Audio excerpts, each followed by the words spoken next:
Namaste. In this session, I will try to answer a question which devotees often ask, which is, why do we perform a homam and what is the benefit of performing a homam? We often perform many rituals mechanically without understanding their true meaning or sacrifice. When we understand the meaning of the ritual and then perform it with the full awareness, then we can maximize the benefit that we derive out of it. A homam is a sacred fire ritual which is described in the Vedas. It is sanctioned by the highest authority in Hinduism, which are the Vedas. You find that in the Vedas, Agni, or the god of fire, has a place of prime importance. Fire is described as the medium through which human beings can make their offerings to gods, or the gods receive offerings through the medium of fire made by these human beings.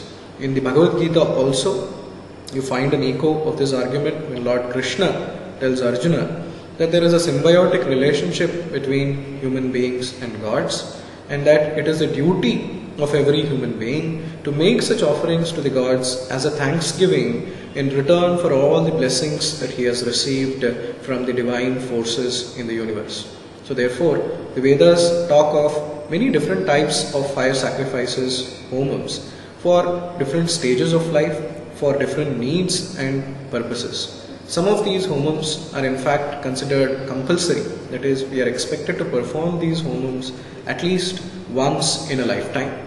Others are not compulsory but can be performed based on need.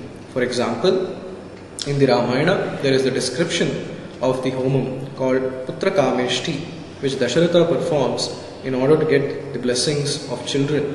And we know that Rama and his brothers were born as a result of this homam.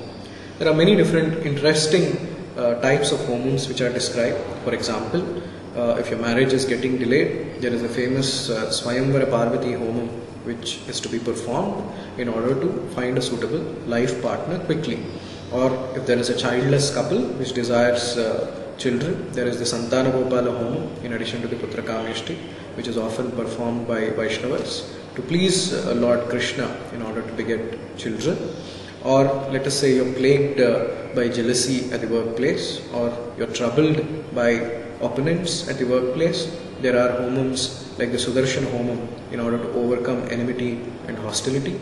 There are many different types of homams which are prescribed in the Vedas for all our needs, and it is very important that we do perform these homams at some point of time or the other. At Parihara.com, through our panel of eminent priests, we are offering these services of performing homams through these eminent panel of priests, and we look forward to receiving your homam orders. Thank you.